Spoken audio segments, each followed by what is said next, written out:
자, 여러분 안녕하십니까? 보험계약법을 담당하는 박구서입니다. 자, 이제는 무슨 강의가 들어가죠?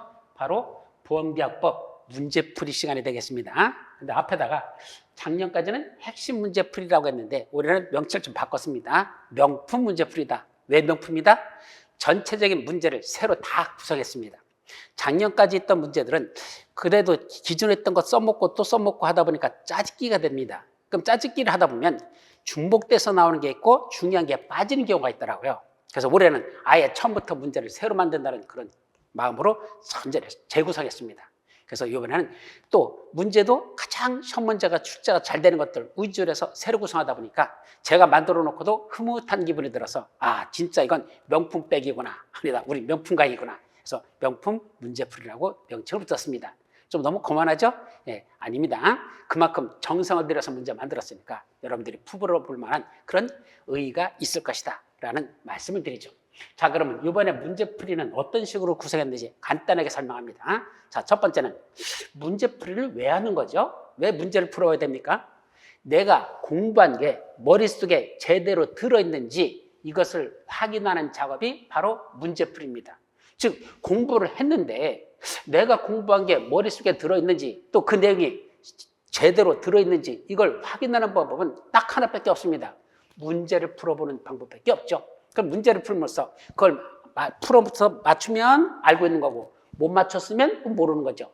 찍어서 맞췄으면 그것도 모르는 겁니다. 당연하죠? 그렇기 때문에 내가 알고 있는 지식을 마지막 확인하는 절차가 문제풀이 과정이라는 거. 그래서 문제풀이는 처음부터 할 게 아니고 어느 정도 공부가 되고 나서 그 다음에 그걸 확인하는 작업을 하셔야 됩니다. 그럼 여러분들이 어느 정도 공부가 됐다고 생각할 때 이 문제풀이가 될까? 제가 볼 때는 한 70점 정도는 나오는 아무리 못해도 반은 넘어야 됩니다. 60점 정도는 맞을 수 있는 수준이 됐을 때 문제를 풀어야 되지 문제 풀었더니 30점밖에 안 나온다. 그러면 문제 풀어봤자 시간 낭비입니다. 그러니까 최소한 기본적인 지식이 머릿속에 들어있고 그게 확인하는 절차에서 다시 한 번 더 그걸 복습하는 절차에서 문제풀이를 통해서 내 실력을 정상화시켜 나가는 과정. 이것이 문제풀이하는 데서 가장 효율적이라는 걸 먼저 말씀드리고 그리고 문제를 풀다 보니까 결국은 문제는 뭘 구하는 거냐면 해당 지문에서 옳으냐 틀리느냐 옳지 않느냐 이걸 찾는 거거든요. 그럼 옳은 지문인가 옳지 않은 지문인가 이걸 찾는 거죠. 결국은 법조문이나 또는 판례에 있는 내용을 제대로 써있는 옳은 문장을 어딘가가 틀리게 만드는 부분이 있다는 얘기죠. 그 틀린 걸 찾는 작업을 하는 것 이게 바로 문제풀이가 되는 겁니다. 결국 여러분들이 정상적인 문장을 틀린 문장으로 고쳤을 때 어디가 틀렸는지 그 부분을 확인하는 것, 찾아내는 것 이것이 핵심입니다. 그러면 가급적이면 옳은 문장만 쭉 많이 봤다고 해서 실력이 느는 게 아닙니다. 첫 문제를 풀다 보면 깜빡해서 실수해버려. 근데 어디를 내가 정확하게 외우고 있지 못한지 또 어디를 내가 소홀히 했는지 이걸 모르는 경우가 있죠. 그건 뭘 통해서? 문제를 통해서 아 여기를 이렇게 하면 틀리는구나. 아 이렇게 되면 안 되는구나 라는 걸 자꾸 깨닫기 위해서 그래서 문제를 풀어보는 겁니다. 그럼 시험 문제도 여러분들 예상 문제도 어떻게 된다? 옳은 문장보다는 틀린 문장을 많이 집어넣는 이런 문제가 사실은 좋은 문제입니다. 그런데 다음 틀린 문장을 많이 집어넣는 문장을 넣으면요 시간이 엄청나게 소요됩니다. 왜 그러죠? 다음 중 옳은 문장만 집어넣을 때는 그냥 기본서에 있는 그 있잖아요 지문 그 옳은 지문이잖아. 그 드래그 복사해가지고 그냥 갖다가 컨트롤 이제 해가지고 그냥 카피시켜서 그냥 복사만 시켜버리면 되는 겁니다. 간단하죠. 그렇게 문제 만들면. 그리고 4개 지문 중에 하나만 틀린 걸 집어넣으면 틀린 것을 옳지 않은 걸 고르라는 건 틀린 거 하나만 넣으면 됩니다. 해설도 꼭 하나만 되죠. 그런데 옳은 것을 고르라라는 문제를 내려면 지문 4개 중에서 3개 지문은 틀린 지문을 넣고 옳은 건 1개밖에 안 들어갑니다. 그럼 이 3개 지문 틀린 것들을 다 틀린 문장으로 그걸 만들어야 되고 동시에 그거에 대해서 왜 틀렸는지 해설하는 것도 해설에다 넣어줘야 됩니다. 시간이 엄청나게 많이 소요되죠.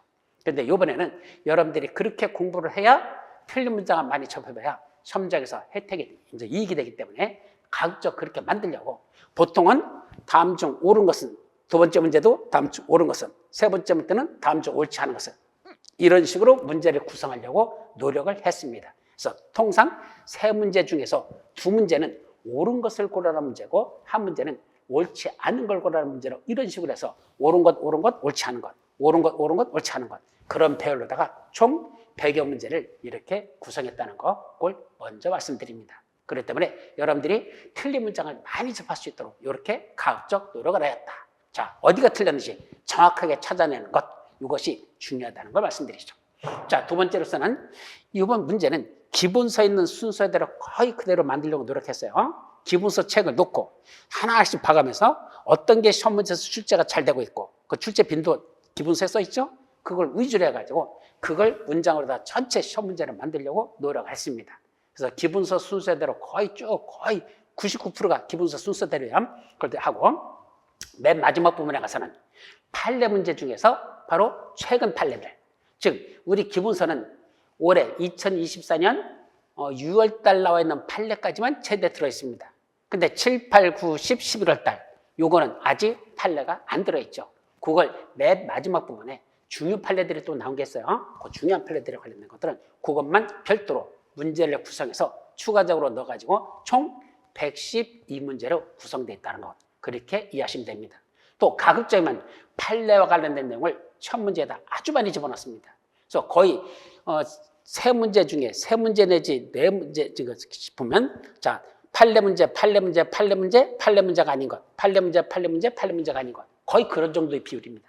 그래서 보통은 판례 문제를 가장 많이 집어넣었다는 거. 그래서 판례 공부도 여러분들이 열심히 했느냐를 테스트하기 위한 그런 내용들이 들어있다. 아셨죠? 그렇게 여러분들이 이해하시면 된다. 그것을 중점적으로 해서 문제를 만들었다는 걸 말씀드리면서 그럼 이제 문제 하나씩 살펴보도록 합니다. 자, 그럼 1번 문제부터 보도록 하죠. 자, 첫 번째. 보험의 분류에 관한 설명으로서 옳은 것. 보험 분류. 민영보험자가 운영하는 사보험 중 무슨 보험이 있다? 자동차 보험이라는 게 있어요. 그 중에 자동차 손해배상 보장 책임보험. 흔히 말하는 자동차 책임보험 완을 말하죠. 의무보험인 자동차 책임보험이라는 이 보험은 만약에 가입하지 않으면 어떻게 될까요? 그러면 가입해야 되는 시점으로 소급해서 그 보험료를 강제징수할 수 있다? 아니요. 강제보험이라고 해서 의무적으로 보험에 가입해야 된다고 해서 보험에 가입하지 않았다고 반드시 강제적으로 보험료를 강제징수할 수 있다? 이거는 강제징수할 수 있는 게 있고 없는 게 있습니다. 강제보험 중에서. 자, 어떤 보험들? 예를 들면 사회보험들. 국민건강보험이라든지 보육보험이라든지 산재보험이라든지 이런 보험들 있죠? 이런 것들은 의무적으로 합하는 강제보험입니다. 그거는 내가 그 회사에 입사를 하는 순간 그때부터 바로 보험에 가입이 된 것으로 보고 보험료를 납입을 해야 합니다. 만약에 내가 취업을 했는데도 불구하고 회사에서 그에 해당하는 보험료를 납부하지 않았어. 사고가 났습니다. 예를 들면 산업재해 보상, 산재 사고 났습니다. 그럼 뭐 할 수 있다? 일단은 산재보험에서 보험금을 받을 수 있습니다. 대신 그동안 보험료를 내지 않은 사업주에 대해서는 일정한 처벌과 그에 따른 강제징수 플러스 거기에 대한 과징금, 부가금까지, 과징금까지 함께 부과할 수 있는 이런 제재를 갈 수 있도록 되어 있죠. 따라서 강제보험 중에서 사회보험은 당연히 취업하는 순간부터 가입하게 되지만 이런 자동차 손해배상 보장 책임보험 같은 이런 보험들은 원자력 배상 책임보험이라든지 이런 것들은 민영보험에서 운영하는 것들은 반드시 가입해야 되는 강제보험은 맞지만 가입하지 않았다고 해서 보험료를 강제징수할 수는 없고 그에 따른 과태료 부과 처분만 가능하다는 거 이렇게 이해하시면 됩니다. 따라서 강제징수할 수 없습니다. 두 번째, 기업보험과 가계보험을 구분하는 보험의 경제적 목적이 무엇이냐에 따라서 보험계약자의 종류를 기준으로 하여 구분한 것이다. 뭐가? 기업보험과 가계보험을 왜 구분했느냐? 굳이 가계보험, 기업을 구분하는 목적이 무엇일까? 바로 보험의 경제적 목적이 무엇이냐? 기업보험은 기업 경영을 정상화시키기 위해서, 기업 경영을 유지하기 위해서 하는 것이고 가계보험은 개인들의 자기의 재산이나 또는 생명, 신체에 관해서 어떤 손해가 발생할 때 그걸 보상받으려고 가입하는 거죠. 그런데 경제적 목적이 있으라 보험계약자의 종류를 기준으로 구분한 것. 여기까지는 맞아요. 그리고 3법 제651조에는 고지무효라는 계획해지의 적용 여부와 관련하여 실익이 있단다. 기업보험과 가계보험을 구분하는 게 고지무 위반에 따른 계획해지 적용 여부에 관련돼서 실익이 있다? 뭐와 관련돼서 이게 실질적 이익이 있을까요? 왜 굳이 이걸 구분할까요? 구분하는 이익이 무엇이냐? 실익이 무엇이 있느냐? 이거죠? 왜까죠? 자, 3법 651조는 고지무이반이었다는 계획해지 맞습니다. 이거 말고 3법 제 663조라고 있었죠. 우리 3법 제 663조가 뭐 있었죠? 가장 중요한 법조문 여러분들 꼭 외우라고 그랬었는데 뭐죠? 보험계약자 등의 불이익 변경 금지 원칙을 규정하고 있는 법조문입니다. 즉 3법에 있는 2편의 규정은 3법 제4편 보험편이죠. 3법에 있는 2편 제4편 보험편의 규정은 당사자의 특약으로도 무엇을 없단다? 보험계약자나 피보험자 또는 보험수익자에게 불이익으로 변경하지 못한다라고 되어 있죠. 보험계약자에 불이익하게 변경하지 말라는 얘기입니다. 어디 있는 것보다도 3법에 있는 규정보다도 특약으로 보험계약자들에게 불이익한 규정을 두는 건 그거는 안 된다. 두면 못해야 된다. 그 약관 조항은 그건 무효가 된다라고 했었죠. 단 재보험, 해상보험, 기타 이와 유산보험에서는 그러하지 아니하다. 그때는 계약자에게 불이익하게 변경한 내용이 들어있다 하더라도 그 약관 조항은 유효가 된다라는 이거와 관련돼서 이 구분의 실익이 있죠. 즉 가계보험에 대해서는 663조에는 보험계약자 등 불이익 변경 금지 원칙을 적용하고 반면에 기업보험에 대해서는 즉 재보험, 해상보험, 기타 유산보험 같은 그런 기업보험에 대해서는 설령 상법에 있는 규정보다도 계약자에게 불이익한 규정이 약관에 들어있다 하더라도 그 계약은 뭐가 된단다? 그건 유효하도록 하는 이것에 관해서 그래서 구별의 실익이 있다는 얘기입니다. 따라서 3법 651조에 나오는 고지무 위반에 따라서 그런 실익이 있는 게 아니라 바로 663조 보험계약자 등의 불이익 변경 금지 원칙 규정 적용과 관련해서 가계보험과 기업보험을 구분하는 실익이 있다 이런 뜻이죠. 자, 세 번째 예정보험은 그래서 이거는 틀렸고 요게 틀렸고 그다음에 세 번째 예정보험은 계약 체결 당시 보험계약의 주요 원칙에 대해서만 일단 합의를 하고 보험증권에 기재되어야 할 보험계약의 내용의 일부가 확정되지 않은 상태로 계약이 성립되는 보험을 말한다. 제가 가운데 써서 보다 보니까 글씨가 잘 안 보였었죠? 자, 옆에서 조금 비껴서 볼게요.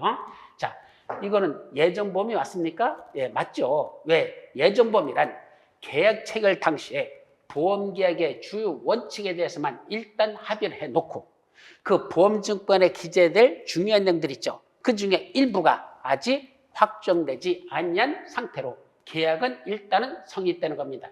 이건 계약의 예약이 아니에요. 이 자체도 계약은 독립적인 계약은 성립을 한 겁니다. 다만 아직 확정되지 않은 게 들어있다는 얘기죠.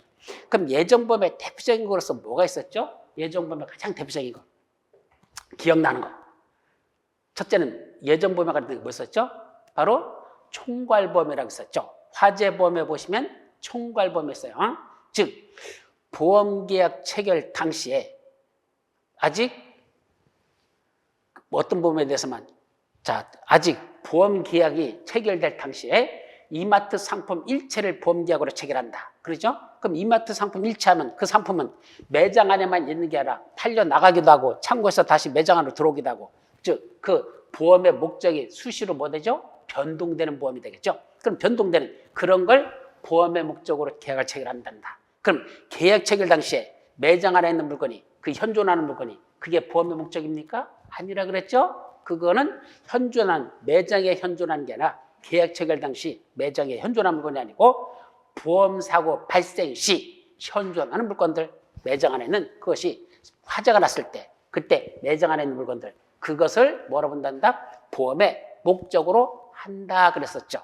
따라서 계약 체결 당시에는 아직은 보험의 목적이 확정된 건 아닙니다. 그럼 언제 보험의 목적이 확정된다?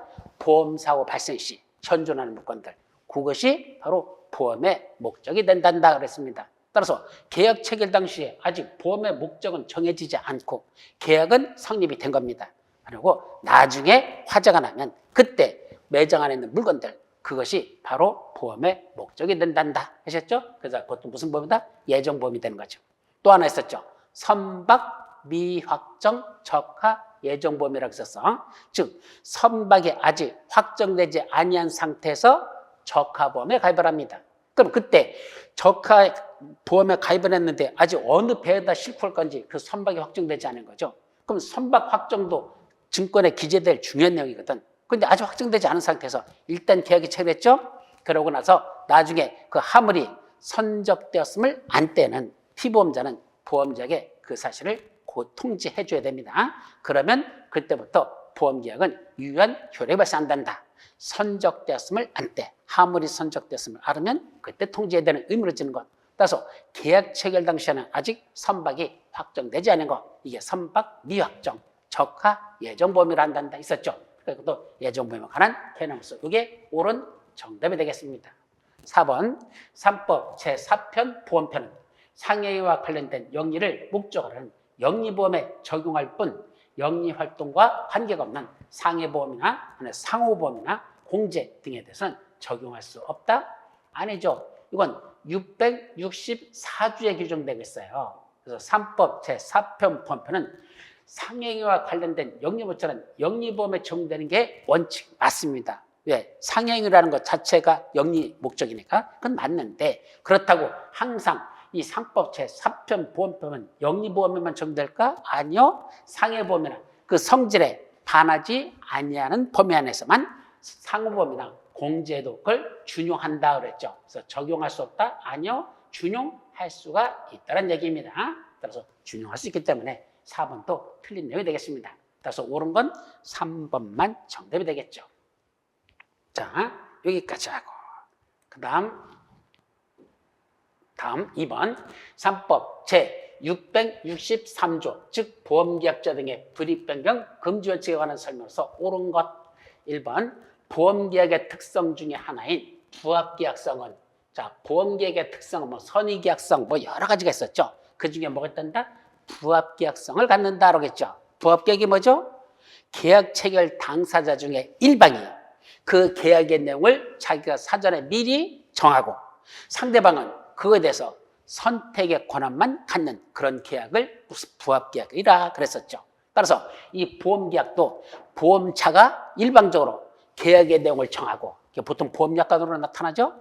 그 계약의 내용을 보험자가 일방적으로 정하고 보험계약자는 그 약관의 내용을 읽어보고 마음에 들으면 계약 체결하는 거 마음에 들지 않으면 가입하지 않는 선택의 자유만 갖는 이런 계약을 부합계약성을 갖는다라고 했었죠. 따라서 이 부합계약성은 3법 663조와 밀접한 관련이 있다 없다? 관련이 없다가 아니라 있습니다. 왜 부합계약성이 3법 663조와 밀접한 관련이 있다 그랬었죠? 바로 보험자가 보험약관을 일방적으로 작성한다 그랬죠.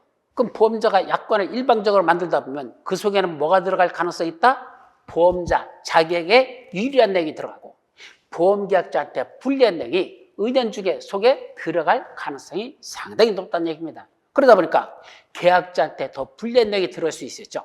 그러면 계약자 입장에서는 선택의 자유만 갖는다 그러다 보니까 마음에 들으면 가입하고 들지 말으면 말아라. 이거 계약자한테 너무 불리한 조치 아닙니까? 그래서 뭘 만들어놨다? 바로 3법 제4편에 나오는 그 보험법에 나오는 그 규정들 있죠? 그 법에 규정된 내용들 이것보다도 누구한테? 계약자 측에 더 불이익한 내용으로 약관을 만들어버리면 3법에 있는 그 내용보다도 계약자에게 더 불이익한 규정을 만들어버리면 그 불리한 건 뭐한다? 효력이 없도록 무효화시켜버리는 이런 조치가 필요해서 바로 이 부합계약성 때문에 3법 제663조에 나오는 보험계약자 등의 불이익변경 금지원칙이라는 규정이 그래서 필요하다는 얘기입니다.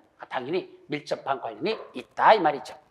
두 번째, 고의사고를 면책으로 규정한 3법 조항은 고의는 면책이죠. 어떻게 돼 있죠? 659조에 보면 어떤 내용이죠? 보험계약자나 피보험자 또는 보험수익자 이 사람들의 고의 또는 중대한 과실로 인한 손해는 보상하지 아니한다.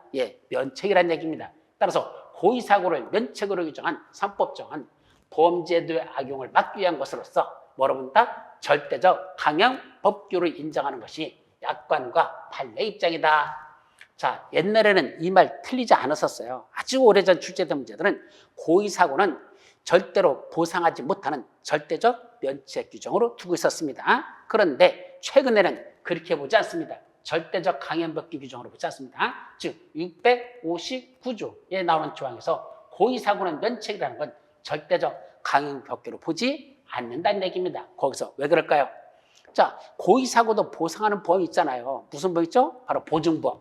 보증보험은 고의한 사고도 보상을 하기 때문에 됩니다. 또 우리 약관 같은 데 보면 보험약관에서 특히 생명보험약관에서 보면 거기에 상해보험이나 생명보험약관에 보면 보험계약 체결 후 2년이 지나서 자살한 경우에도 보험금을 지급한다는 규정을 두고 있습니다. 즉 만약에 고의사고가 절대적 면책으로서 보상하지 못한다면 약관에서 고의사고를 보상한다고 했더라도 그건 무효이기 때문에 보상 안 해도 되잖아요. 근데 아니야. 분명히 우리 약관의 규정에 보면 보험계약 체결해놓고 생명보험 체결해놓고 2년이 지나서 그때 가서 자살하면 그래도 보험금을 준대. 자살은 뭐죠? 고의사고거든. 이제 생명이 끊어질 걸 알면서도 감히 그 행위를 취한 것. 이게 자살이니까 고의사고거든요.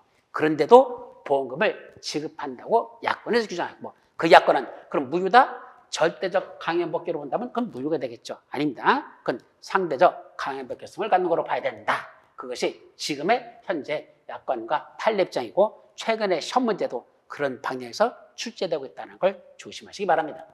세 번째, 3법 제663조 보험계약자 등의 불이익 변경 금지 규정은 보험에 대한 지식이 부족한 사회적 약자인 보험계약자 측을 보호하기 위한 제도로서 사적 자치 원칙을 실현하기 위한 수단이다. 아주 잘 나갔었어요. 663조 얻었다? 계약 보험에 대해서 잘 모르는 그 가계보험성을 갖는 계약자들을 보호하려고 만들어 놓은 제도적 장치인 건 분명합니다. 맞습니다. 그런데 그럼 사적 자치 원칙을 실현하기 위한 수단입니까? 사적 자치 원칙이 뭐라 그랬죠? 계약을 체결할 때 계약자의 원칙에 이게 들어가 있어요.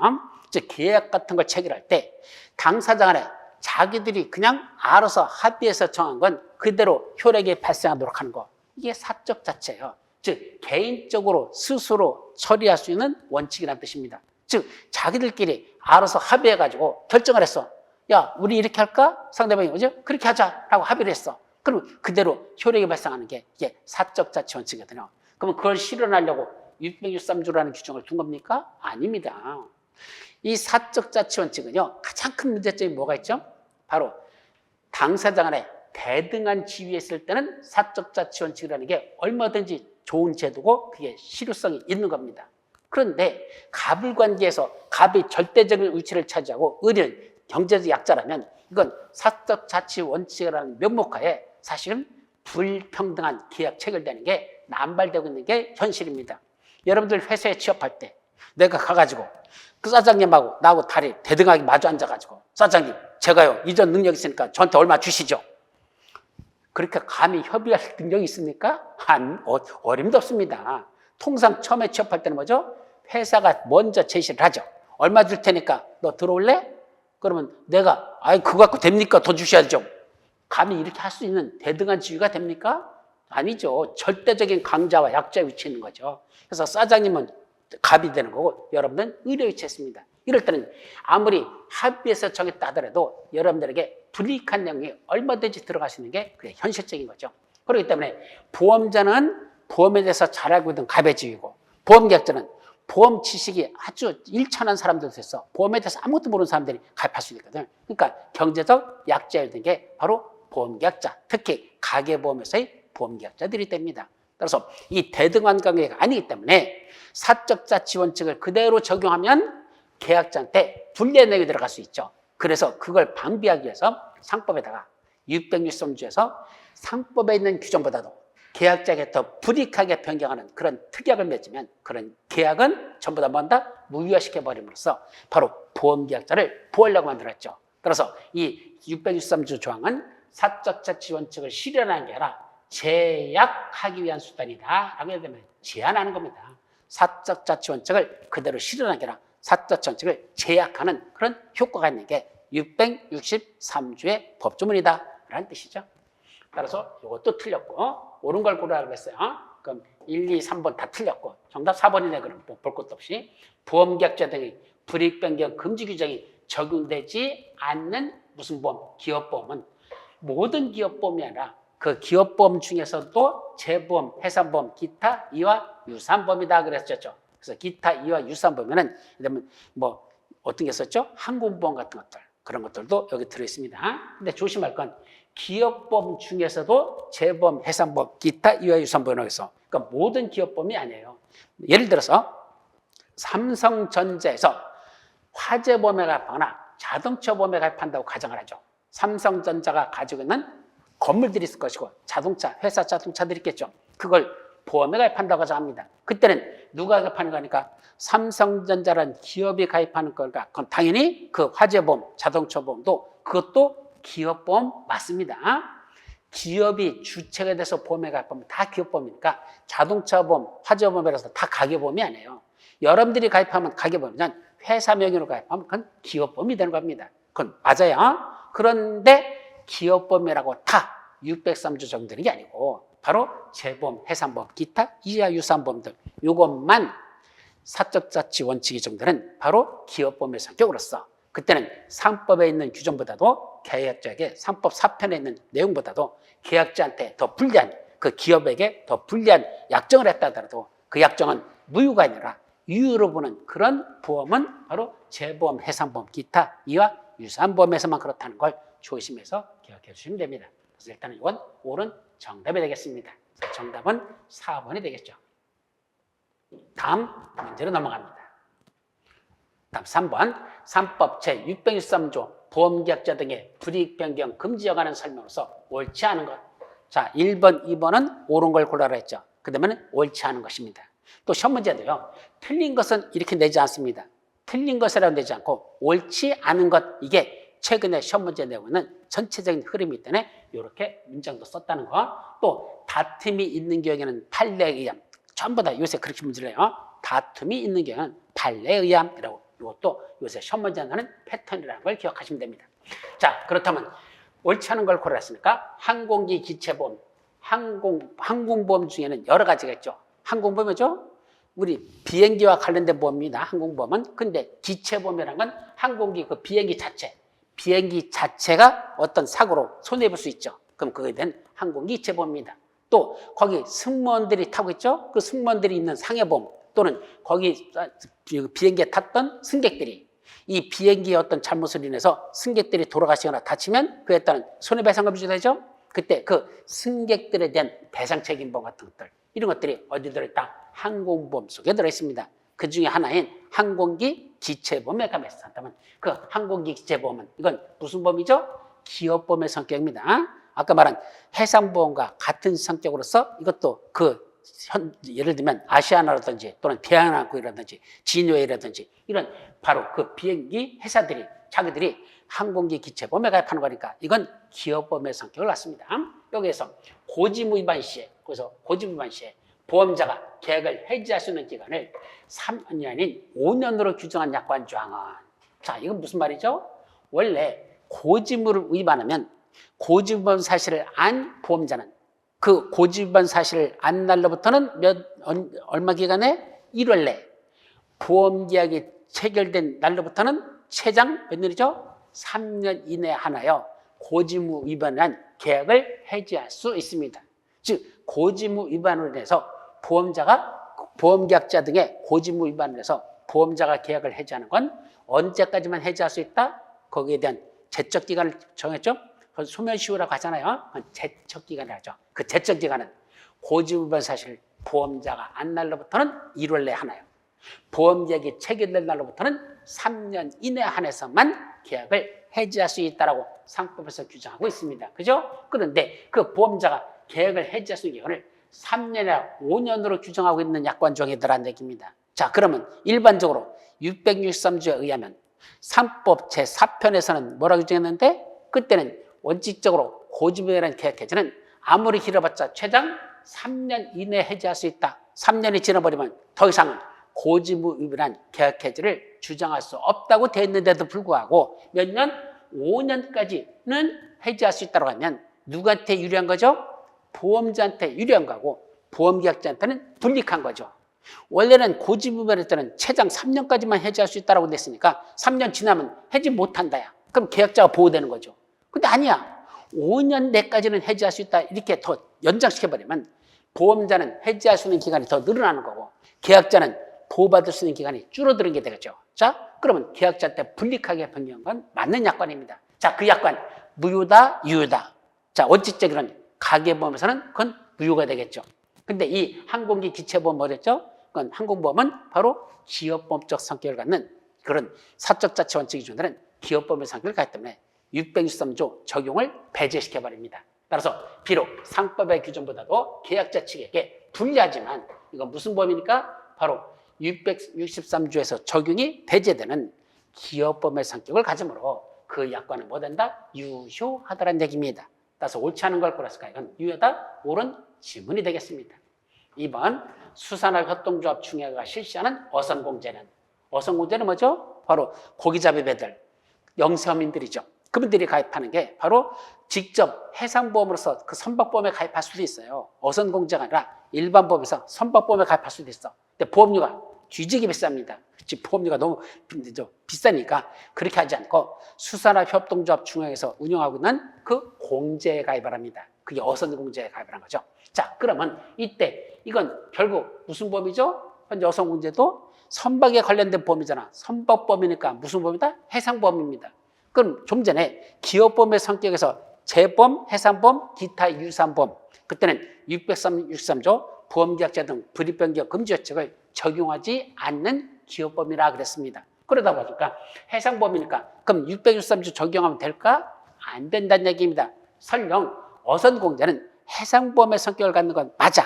그렇다고 해서 가입하는 사람들이 무슨 기업체를 거느리고 있는 이런 사람들이라 영세어민들이 대부분이기 때문에 보험계약자가 영세어민이기 때문에 이건 무슨 보험으로 보는 게 맞다? 이건 기업보험이지만은 보험계약자 등을 보호하는 663조를 적용하는 게 맞다라고 판례를 내는 겁니다. 그래서 기업보험 성격을 인정할 수는 있으므로 보험계약자 등 불이익변경 금지 규정이 적용되지 않는다? 그럼 보험계약자를 보호하는 규정은 적용하지 않는다. 맞아요? 아니요. 이것도 적용을 합니다. 따라서 그 공제약관에 계약자에게 불이익한 규정이 들어있었으면 그거는 무효 규정으로서 인정해야 된다라는 그런 판례가 되겠습니다. 세 번째, 외국법을 준거법으로 정함으로써 외국법을 준거법으로 정한다는 게 준거법이 뭐죠? 준거법. 즉 만약에 우리가 계약서를 쓰면서 이 계약과 관련된 어떤 분쟁이 있을 때는 어디를 관할법으로 한다? 서울중앙지법을 관할법으로 한다. 아니면 부산지방법원을 관할법으로 한다. 이런 식으로 그와 관련된 분쟁이 있을 때 어디가 소관청을 할 것인지 또 어느 나라 법을 적용할 것인지 우리나라 법을 적용할지 영국 법을 적용할 것인지 서울중앙지법을 적용할지 부산지방법원을 적용할 것인지 이런 것들에 대한 그런 근거 규정을 두는 걸 전부 다 준거법 조항이라고 하는데 그때 외국법을 적용하겠다는 얘기입니다. 이러이러한 사항에 대해서는 우리나라 법이 아니라 다른 외국에 있는 법을 적용한다는 그런 약관 계약 조항이 들어있었다면 그 준거법 조항이 들어있다면 그건 공사양속에 반하는 경우 또는 보험계약자의 이익을 부당하게 침해하는 경우라면 왜냐하면 외국법을 준거법으로 한 데서 외국에 있는 법이 우리나라에 적용하려고 했더니 우리나라에는 그게 맞지 않는 경우가 있죠. 외국에서는 그런 현상이 다반사되어 있다 하더라도 우리나라 입장에서는 그런 건 아닌데 라는 이런 것들이 있어요. 그래서 공서양속에 반한다 우리나라 미풍양속을 해친다 이 뜻이죠. 공서양속에 반한다는 건 미풍양속 같은 걸 해칠 수 있는 그러한 외국법 또는 계약자에게 너무 이익이 부당하게 계약자 이익이 부당하게 침해되는 그런 외국의 법이 있다면 그걸 우리나라 약관의 계약에 준거법 조항으로 들어있다 하더라도 그때는 외국법을 적용하는 게 맞다, 적용하지 않는 게 맞다고 한다. 그때는 외국법 준거약관의 효력을 부인할 수 있단다. 적용하지 아니할 수 있다는 얘기입니다. 그래서 부인할 수 있다? 그건 맞는 내용이 됩니다. 4번, 3법 보험편의 내용보다 보험계약자 등에게 불이익하게 변경된 약관 조항이 있으면 약관 전체가 아니라 해당 약관 조항만 무효이다. 맞죠? 자, 약관의 내용을 봤더니 몇 조까지 됐냐면 1조부터 46조까지 약관 조항이 1조, 2조, 3조 이렇게 약관이 돼 있죠. 쭉 돼 있습니다. 근데 그 중에 제3조 조항이 계약자한테 불이익하게 변경한 내용이 있어. 그러면 이 1조부터 46조 약관 전체 조항이 무효가 되는 게 아니라 그 계약자한테 불이익하게 변경한 약관 조항 있죠? 상법 규정보다도 계약자한테 불리하게 규정된, 불이익하게 규정된 그 약관 조항. 그 약관 조항만 무효가 된다 말입니다. 그래서 이것도 맞는 내용이 되겠습니다. 그래서 옳지 않는 건 몇 번? 2번만 정답이 되겠죠? 여기까지 하시고 4번 다음은 보험약관의 내용이다. 이 중에 무효가 무효인 것은 그랬죠. 자, 보험약관에 있는 내용 중에 무효랍니다. 왜 무효일까? 바로 계약자한테 불이익하게 변경했기 때문에 그래서 무효라는 겁니다. 즉, 우리 상법의 조항을 보시면 자, 거기 보면 강행법규가 있고 강행약 규정이 있고 또 임의 규정이 있습니다. 그때 이 663조라는 건 상대적 강행법규에 대해서만 663조가 적용된다라고 했었어요. 그때 강행법규도 절대적 강행법규가 있고 상대적 강행법규가 두 가지가 있죠. 그때 절대적 강행법규는 뭐다? 오직 법에서 규정된 내용만 그대로 따라야 되지. 설령 법에 있는 것보다도 계약자한테 더 유리하게 그렇게 약관에 정했다 하더라도 그것도 적용할 수 없는 거, 그것도 무효인 거. 그게 절대적 강행법규입니다. 오직 법대로만 따라야 되지. 법과 다르게 적용한 것은 계약자한테 유리하게 적용했던 불리하게 만들었던 관계없이 그건 아예 효력이 없는 것, 오직 법대로만 효력이 있는 것, 이거는 절대적 강행법규라고 그랬었죠. 가장 대표적인 게 뭐죠? 바로 타인의 사망보험에서 그 타인의 서면에 대한 동의를 받아야 되는 거, 그죠? 그 타인의 사망은 타인의 서면 동의 받아야 된다. 안 받았다? 무조건 그건 무효다.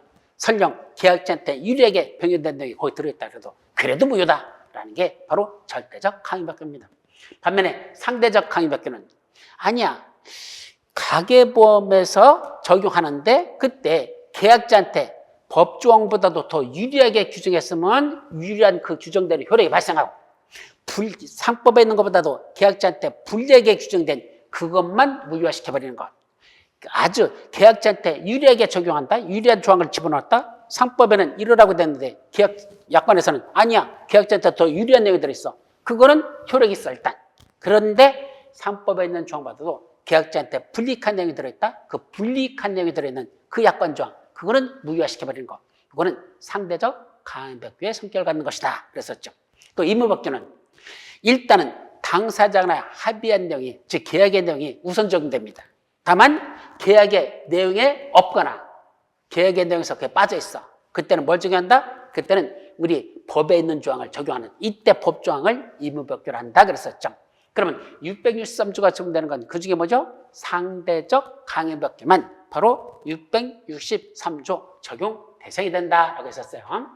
자, 따라서 보험자가 보험계약자로부터 보험계약의 청약과 함께 보험료 상당액의 전부 또는 일부의 지급을 받은 때에는 50일 내에 그 상대방에 대하여 납부의 통지를 발송하여야 한다. 이게 뭐죠? 바로 승낙의제와 관련된 내용이죠. 승낙의제가 뭐였었죠? 보험계약을 체결하면서 그때 보험계약을 체결하면서 뭐와 함께 그때 보험계약을 청약하면서 동시에 보험료 상당의 전부 일부를 지급을 했다는 얘기입니다. 그럼 보험자가 받았을 거 아니야. 청약과 함께 보험료를 같이 받았다. 그럼 뭐 된다? 다른 약정이 없으면 며칠 내 30일 이내에 그 납부의 통지를 하여야 합니다. 만약에 30일 이내에 납부의 통지를 하지 않으면 그때는 뭐 한 것으로 본다? 승낙한 것으로 본다라고 됐습니다. 그죠? 승낙의제입니다. 근데 그 앞에 뭐가 됐죠? 다른 약정이 없으면 30일 이내에 납부의 통지를 하여야 한다라고 됐죠. 그럼 다른 약정으로 30일 내에 납부 통지하는 게 아니라 다른 날짜로 정하는 건 당사자는 합의하면 얼마든지 그건 효력이 있습니다. 그럼 그러한 법조항은 무슨 조항이다? 임의법규성을 갖는다 그랬지. 그건 상대적 강행법규가 아닙니다. 따라서 임의법규이기 때문에 30일 이내에 납부 통지하는 걸 50일 이내에 납부 통지한다? 그럼 계약자한테 불이익하게 변경한 것 같죠. 근데 그건 당사자가 다른 약정으로 그렇게 변경해도 괜찮다고 법에서 규정을 했기 때문에 그거는 상대적 강행법규가 아니라 임의법규라는 얘기입니다. 따라서 30일로 정하지 않고 당사자 간에 50일로 정했다면 50일은 그대로 효력이 발생하기 때문에 그건 무효가 아닙니다. 그래서 1번은 이건 임의법규이기 때문에 이건 유효하다. 임의법규이기 때문에 당사자 간의 합의로서 다른 약정으로 30일이나 50일이라고 정하는 거 그건 얼마든지 가능하다 그랬었습니다. 조심하세요. 상대적 강행법규만 계약자한테 불이익하게 변경해서는 그 상대적 강행법규에 있는 조항보다도 계약자한테 불이익한 것만 무효지 임의법규에서는 얼마든지 당사자 간에 그 기간 같은 걸 따로 정하는 거 얼마든지 정하는 거 그건 얼마든지 가능하다. 임의법규이기 때문에 그렇습니다. 자, 그래서 50일로 정하는 거 이것도 괜찮다는 얘기입니다. 2번 보험사고가 발생하기 전에는 보험계약자는 언제든지 계약의 전부 또는 일부를 해지할 수 있다. 이 경우에는 보험계약자는 미경과 보험료 반환을 청구할 수 없다라고 되어 있습니다. 지금 어디에 있다는 얘기야? 보험약관에 이런 조항이 들어있다는 얘기입니다. 지금 보험약관에 있는 얘기 저렇다는 얘기입니다. 이거 무유냐 유유냐 이거죠. 자, 여러분들 이미 이 정도는 기본적으로 알고 있을 거야. 사고가 발생하기 전에는 얼마든지 언제든지 뭐 할 수 있죠? 계약자는 계약이 전부 또는 일부를 뭐 할 수 있다? 해지할 수 있다. 예, 맞아요. 법조문에 이렇게 돼 있어. 그런데 이때 계약을 해지하게 되면 법조문에 뭐라 됐죠? 다른 약정이 없으면 이런 말이 들어있어요. 거기에 다른 약정이 없으면 보험계약자는 미경과 보험료 반환을 청구할 수 있다라고 되어 있습니다. 그럼 다른 약정이 없으면 미경과 보험료 반환을 청구할 수 있는데 약관에 다른 약정으로 그때도 반환하지 않는다라고 되어 있다면 그때는 어떻게 될까? 반환 안 해도 된다는 얘기입니다. 따라서 이것도 무슨 법규니까? 임의법규니까 이것도 임의법규예요. 그렇기 때문에 다른 약정으로 미경과 보험료 반환을 청구할 수 없다고 규정되어 있다면 그건 다른 약정으로 그냥 정한 거잖아. 그건 그대로 효력이 발생하지. 그건 무효가 아니란 얘기입니다. 이 조항 자체가 임의법규이기 때문에 그렇다는 얘기입니다. 아셨죠? 그것은 무효가 아니고 유효하다. 자, 조심하시기 바랍니다. 세 번째, 보험계약자는 계약 체결 후 지체 없이 보험료의 전부 또는 제1의 보험료를 지급해야 된다. 예, 계약이 체결되면 언제까지? 지체 없이. 원래 돼? 보험료 전부라는 건 일시납 보험료를 말하는 거고 제1의 보험료란 분할납 보험료의 첫 번째 보험료를 말하는 거죠. 지급해야 되면 이때 보험계약자가 이를 지급하지 아니한 경우에는 계약 성립 후 1월의 경과하면 그 계약은 해제된 것으로 본다라고 됐습니다. 자, 원래는 계약 체결로 보험료를 지급하지 않으면 다른 약정이 없으면 어떻게 되죠? 다른 약정이 없으면 거기 대해서 그것도 그래. 다른 약정이 없으면 2월이 지나면 그 계약은 해체된 것으로 본다. 몇 월이 지나면 2월이 지나면 그 계약은 해제된 것으로 본다라고 됐습니다. 근데 2월이 지나면 해제된 거로 보내라. 더 줄여버려. 이거 보험료 안 내고 있어? 1월만 지나도 해제된 거로 본다. 어떻게 보면 계약자한테 불리하게 변경한 것 같죠? 근데 이 법조항도 뭐다? 다른 약정이 없으면란 말이 여기 들어있다는 걸 조심해야 돼요. 다른 약정은 계약 성립 후 2월이 지나면 해제된 거로 본다. 그럼 다른 약정으로 1월로 정해도 좋고 10일로 정해도 좋고 30일로 정해도 좋고 2년으로 정해도 좋고 지들이 얼마든지 다른 약정으로 정할 수가 있다는 얘기입니다. 합의만 하면 된다는 얘기죠. 따라서 다른 약정으로 정해서 어느 정도 된다? 일단 1월에 경과하면 그 계약은 해제된 거로 본다라고 했어도 이건 무슨 법규니까? 역시 임의법규이기 때문에 이건 무효가 아니라 이건 유효한 거다라는 얘기입니다. 이 임의법규성을 갖기 때문에 이건 계약자한테 설령 불리하게 변경같이 보이지만 다른 약정으로 얼마든지 저렇게 변경할 수 있다고 되어 있으니까 그건 무효가 아니라는 걸 조심하시기 바랍니다.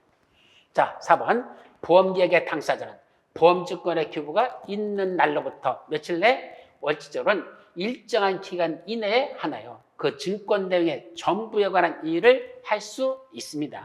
자, 근데 일정한 기간 이내에 그 증권의 옳고 증권 내용의 옳고 그름을 이의제기할 수 있다는 얘기입니다. 일정한 기간 내에. 근데 그 일정한 기간은 그 기간은 1월을 내리지 못한다라고 우리 법에 규정돼 있죠. 그 이의제기할 수 있는 기간은 1월을 내리지 못한다. 이 말은 1개월 미만으로 정해서는 안 된다라고 해석하라고 그랬어요. 1월을 내리지 못한다. 1월보다 짧게 해서는 안 된다. 1월 미만으로 그 이의제기할 수 있는 기간을 정해서는 안 된다는 얘기죠. 그럼 다시 말하면 1월 이상으로 이의제기 기간을 드려야 된다. 그러니까 보험계약자가 증권이 왔는데 안 보고 있다가 한참 지나가지고 봤더니 이거 이의제기하려고 봤더니 벌써 1월이 지났단다. 그러면 원래는 이의제기 못할 수 있다는 얘기죠. 근데 그걸 1월을 내리지 못한다고 했는 걸 그걸 20일 이내만 이의제기할 수 있도록 이렇게 했다면 1월보다 짧게 만든 거죠? 이건 뭐가 된다? 이건 무효가 됩니다. 왜요? 이 조항은 바로 상대적 강행법규 때문에 있습니다. 이 법조항 자체가 뭐다? 상대적 강행법규의 성격을 갖습니다. 그래서 상대적 강행법규이기 때문에 누구한테? 보험계약자한테 불리하게 변경한 거. 계약자에게 불리하게 변경했다면 그 약관의 내용은 뭐 된다? 그건 무효란 얘기입니다. 효력이 없다 말이죠. 따라서 20일로 정했다면 이건 효력이 없습니다. 그럼 2월 이내 또는 아까 1월 내리지 못하니까 예를 들면 35일 또는 40일 이내 한해서만 정부에 관한 일을 할 수 있다고 냈다면 그거는 유효한 게 되는 거고 1월보다도 짧게 정한 20일 이내에만 이의제기할 수 있다고 돼 있다면 그거는 무효가 되는 그런 약관 조항이 된단다. 그죠? 그래서 이건 상대적 위반이 됐기 때문에 이건 무효가 된다라는 뜻입니다. 아셨죠? 그래서 이건 가계보험의 성격이야. 그래서 정답은 바로 4번이 무효가 되는 조항이 된단다라고 이해하시면 됩니다. 자, 5번 보험계약의 특성에 관한 설명으로서 옳은 것. 자, 첫 시간에서 천천히 지금 설명하고 있어요. 원래 1시간에 10개 이상씩은 진도가 나갈 겁니다. 근데 이번 시간에는 첫 시간이기 때문에 우리 차근차근 한번 보는데 다음 시간도 좀 빨라질 겁니다. 자, 보험계약의 특성에 관한 설명으로서 옳은 것. 다툼이 있는 경우는 달려야 한다. 첫째, 보험계약의 성립요건으로서 보험증권의 교부가 필요하다. 자, 그럼 여러분들이 성립요건과 효력발생요건이라는 걸 구분할 줄 알아야 됩니다. 어떤 계약이 성립되기 위해서는 계약의 성립요건은 뭐였죠? 원래 3가지를 갖추면 계약은 성립했어. 그래서 당목의라고 그러죠. 당목의. 그래서 당모가지. 옛날에 제가 공부할 때 암기법은 그래서 성립요건, 당목의, 당사자 3가지야. 자, 누구서 성립하기 위한 요건은 당사자가 있어야 됩니다. 즉 계약의 당사자가 있어야 되죠. 청약자와 승낙자라는 계약의 당사자가 있어야 돼. 당사자는 청약자와 누구? 승낙자. 이 두 사람 간에 있어야 그래야 계약은 성립할 수가 있다는 얘기입니다. 사람이 있어야 되죠. 누군가 계약 체결하는 사람들이 있어야 되죠. 그래야 계약이 성립된다. 두 번째는 바로 계약의 목적이 되는 거죠. 목적. 한마디로 그냥 계약의 목적. 이 계약 왜 체결하는 거지? 보험 사고 나면 보험계약자 측에서는 보험금을 받으려고, 보험자 측에서는 보험료를 받으려고, 보험료를 받고 보험금을 지급하는 이 목적을 위해서 계약을 체결한다라는 그 보험계약의 목적이라는 게 있어야 됩니다. 세 번째는 의사표시. 그죠? 의사표시가 있어야 됩니다. 계약을 체결하려고 하는 그런 의사표시라는 게 있어야 됩니다. 그럼 쳐다보고 눈만 뜨고 서로 마주보고서 멀뚱멀뚱 쳐다본다고 계약이 성립됐으니까 아니죠. 자, 네가 만드는 보험 상품에 나 가입하려고 하는데 나 받아줄래? 라는 의사표시가 있어야 되죠. 그럼 그게 청약이라고 그러죠. 청약이라는 의사표시. 그럼 보험자가 네 거 심사해보니까 괜찮아. 받아줘도 문제 없겠어. 알았어. 내가 받아줄게. 라는 승낙의 의사표시. 그래서 계약은 청약의 의사표시와 승낙의 의사표시는 그 의사표시가 있어야 계약은 성립된다는 얘기입니다. 이 3가지가 있어야 계약은 성립됩니다. 근데 그럼 성립요소 보험증권 교부가 필요할까요? 아닙니다. 보험증권은요, 보험계약이 성립된 후에 그 보험계약의 내용을 증거하기 위해서 이러이러한 게 보험계약의 내용이라는 걸 알리기 위해서 그걸 확실히 하기 위해서 보험자가 일방적으로 작성한 하나의 증거증권의 성격만 갖는 것이 보험증권이기 때문에 보험증권은 교부해야 될 의무를 법에서 규정하고 있지만 교부하지 않았다고 해서 어떤 불이익을 보험자가 받는 것도 없습니다. 그래서 보험증권 교부는 성립요건도 아니고 효력발생요건도 아니고 저건 아무것도 아니에요. 그냥 의무만 보험자한테 부과했지 이행하지 않았대서 증권을 교부하지 않았대서 보험자에게 불이익한 조치를 받는 건 없다. 이렇게 이해하시면 됩니다. 그래서 보험계약의 성립요건은 당사자가 있어야 되고 보험계약의 목적이 있어야 되고 의사표시라는 게 있어야 성립은 됩니다. 이 성립요건하고 혼동해서는 안 되는 게 뭐죠? 바로 효력발생요건하고 혼동하면요. 효력요건. 그런 효력발생요건이라고 쓸게요. 효력요건 또는 효력발생요건이라죠. 그때는 당사자만 있다고 해서 효력이 발생하는 건 아닙니다. 그죠? 당사자가 뭐야 되죠? 예, 어떤 법률 행위 같은 걸 정상적으로 할 수 있는 그런 의사 능력이 있어야 됩니다. 법률에서는 의사 능력이 없던다? 의사무능력자, 그 자가 한 법률 행위는 무효가 됩니다. 그래서 효력이 발생하려면 일정한 자격 요건을 갖춰야 되고요.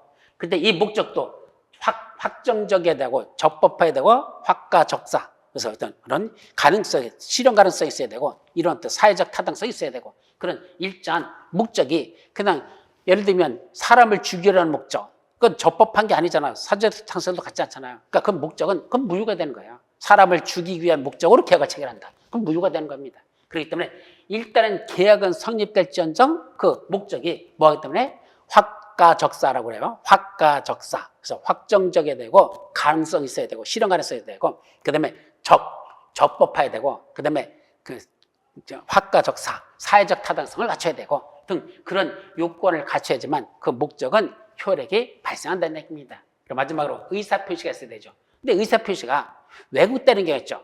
내 마음속에 있는 진의와 밖으로 표출되는 실질의식가 서로 맞지 않는 경우가 있어. 뭐죠? 착오의 의사표시. 그건 효력은 발생했지만 취소 차이가 될 수 있다. 그건 착오의 의사표시. 또 나는 이런 행위를 하고 싶지 않았는데 다른 놈의 새끼가 나한테 강박을 해가지고 나를 막 윽박지르고 협박을 해가지고 막 강제하게끔 했어. 그때는 강박의 의사표시가 되는 거죠.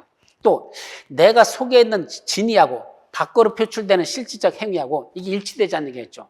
나는 상대방한테 10,000원짜리 한 잔 주려고 했는데 잘못해가지고 50,000원짜리를 줘버렸어. 그럼 나는 10,000원짜리 줬다고 생각했죠. 근데 실제로 50,000원짜리였잖아. 그건 내 마음속에 없는 게 실질적으로 상대방한테 이렇게 줬죠. 근데 그게 내가 알면서 줬을 때는 비진 의사표시.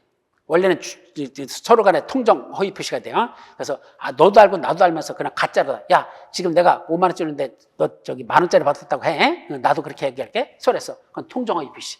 그런 식으로 여러 가지 그런 의사표시에 문제점이 있을 때, 하자가 있을 때, 그에 따른 의사표시가 하고 불일치가 있을 때, 그때는 효력 발생에 있어서 무효가 될 수도 있고 취소할 수도 있는 그런 여러 가지 사유가 발생한다. 따라서 성립 요건은 이것만 갖추면 되고 효력 발생 요건은 여러 가지 되는데 특히 보험에서는 보험료 지급이라는 게 효력 발생 요건에 중요한 게 됩니다. 보내는 거 보험료 지급. 즉 원칙적으로는 계약은 성립됐지만 당사자의 다른 약자로서는 최초 보험료를 지급해야 되죠. 그래서 보험료를 지급하지 않으면 그때는 보험자는 보험료를 안 받았으니까 그때는 보상 책임을 지지 않습니다. 즉 효력이 발생하지 않죠. 그래서 원칙적으로 보험료를 내야 보험자는 보상 책임이라는 효력이 발생하기 때문에 보험료 지급은 효력 발생 요건은 해당한다라는 겁니다. 그렇죠. 따라서 성립 요건하고 효력 발생 요건을 혼동하지 않도록 조심하라 그런 뜻입니다. 자, 여기까지는 민법과 관련된 기본적인 지식이 되겠습니다. 근데 보험증권 교부는 안 해도 관계없습니다. 교부하라고 법에는 돼 있지만 교부하지 않았다 해서 어떤 불이익한 어떤 효력이 발생한다? 없습니다. 전혀 없습니다. 그렇기 때문에 전 효력 발생 요건도 아니다라는 걸 조심합니다. 자, 보험료 지급은 보험계약의 성립과 직접적인 관계가 있다? 뭐 어떤 부분 맞는 것 같죠. 근데 성립과 직접적인 관계가 있는 게 아니에요. 즉 성립 요건하고는 관계가 없다고 말씀드렸잖아.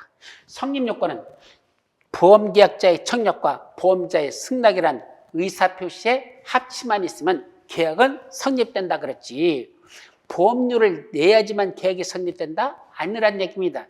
계약의 성립 요건에서는 보험료 지급은 관계없고 보험료 지급은 뭐가 안 된다 그랬죠? 바로 효력 발생 요건과 관계가 있지 성립하고는 직접적인 관계가 없다는 얘기입니다. 그래서 이것도 틀렸다는 걸 조심하시기 바랍니다.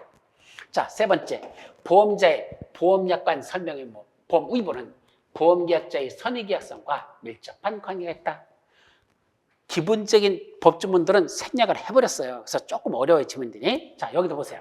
보험약관 설명은 뭐 그랬죠? 그럼 약관을 교부하고 그 중요한 내용을 설명해야 된다. 그죠? 두 번째, 보험 의무. 해상보험에서.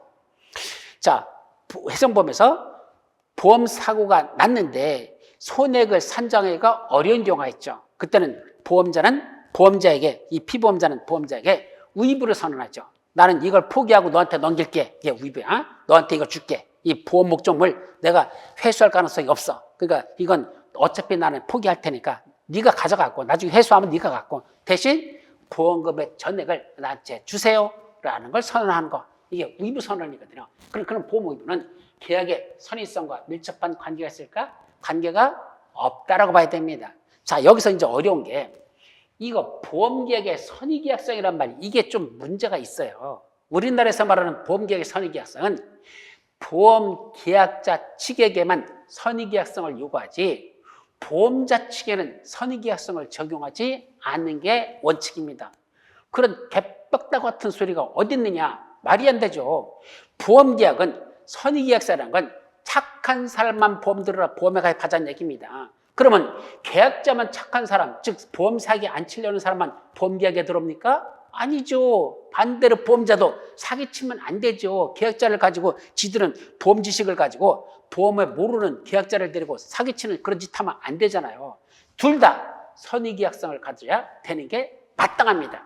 그런데 우리나라 조항을 가만히 들여다보면 이 선의계약성을 주장할 때는 계약자 측에만 선의계약성을 주장하지 보험자 측에 대해서는 선의계약성을 요구하지 않고 있는 그런 문제점들이 있다라는 걸 일단은 참고로 여러분들이 기억하시고, 그때 보험계약의 선의계약성은 계약자에게 어떤 사기 같은 걸 하지 못하도록 요구하는 것들, 그런 게 선의계약성으로 보시면 됩니다. 그러면 이때 보험약관을 교부하고 중요하게 설명하는 건 계약자를 규제하고 있는 겁니까? 계약자를 보호하려고 하는 겁니까? 계약자를 보호하는 규정이죠.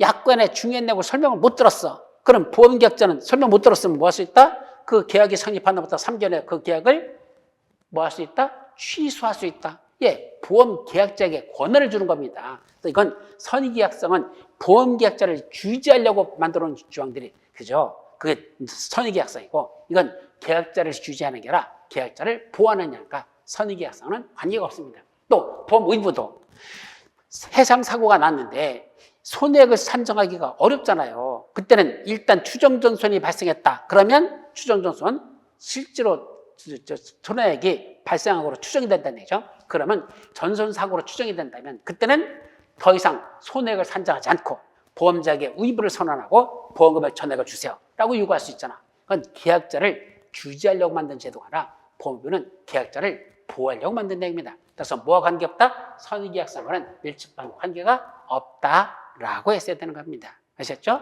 자, 고의사고 면책 같은 건 그거는 보험계약자를 규제하는 거죠. 고의사고 낸 건 보험 안 줘. 계약자 규제하는 거죠. 그러니까 그건 선의계약성을 유지하게 한다. 또는 위험 변경 증가의 통지 의무. 자, 보험계약 체결 이후에 위험의 현저히 변경 또는 증가된 사실을 알았다? 그러면 뒤지 없이 보험자에게 그 사실을 통지해야 된다. 이거는 통지 안 하면 안 되도록 하는 것도 계약자를 규제하려고 만든 거죠. 그런 것도 전부 다 그건 보험계약성의 선의계약성을 유지하려고 만드는 제도들이고, 계약자를 규제하는 내용이 들어간 것들은 선의계약성을 유지하게 한 것이고, 계약자를 보호하는 건 선의계약성과 관계가 없다. 이렇게 이해하시라는 얘기입니다. 자, 4번. 보험계약자 측의 부당한 보험금 청구나 보험금 수령으로 인하여 보험계약의 기초가 되는 신뢰관계가 파괴되어 보험계약의 존속을 기대할 수 없는 중대한 사유가 있다고 인정된다면 보험자는 그 보험계약을 해지할 수 있고 위 계약은 장래되어 그 효력을 잃는다라고 되어 있습니다.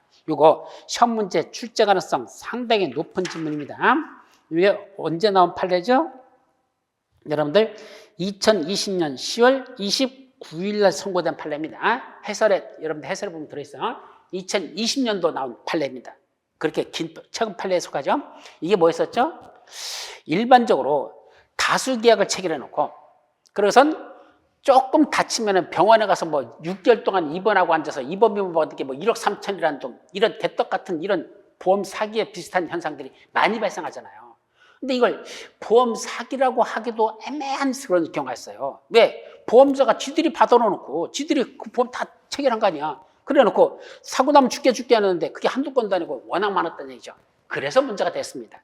그래서 보험금을 지급도 일부는 했었는데 계속 그런 사고가 반복되고 캡슐이라서 지급하는 금액이 계속 많아지니까 나중에 그때는 서로 간에 그 계약에 대한 신뢰관계가 깨졌다면 그때는 보험자가 그 계약을 일방적으로 해지할 수 있다라는 아주 중요한 판례가 나온 겁니다. 즉 보험계약을 해지하는 건 상법에서 규정됐어요. 그죠? 고지무 위반에 따른 계약 해지, 우연 변경 증가 의무 통지에 따른 계약 해지 등등 이런 여러 가지 계약 해지 사유를 법에서 규정하고 있는데 법에 없는 거예요, 이거는. 그런 건 왜? 보험금 많이 받는 것도 그 사람이 다쳤다고 해서 병원 가서 6개월 입원한 거 그건 말이 안 되는 소리인데도 한 3개월이면 될 것 같은데 6개월, 8개월 막 입원하고 있고 또 입원할 것도 아닌 건데도 막 입원해버리고 근데 이걸 의사가 그렇게 한다고 할 수 있다 그래서 의사가 해줬으니까 입원한 거 아닙니까? 그럼 보험자 입장에서는 벙어리 냉가서 말는 거거든.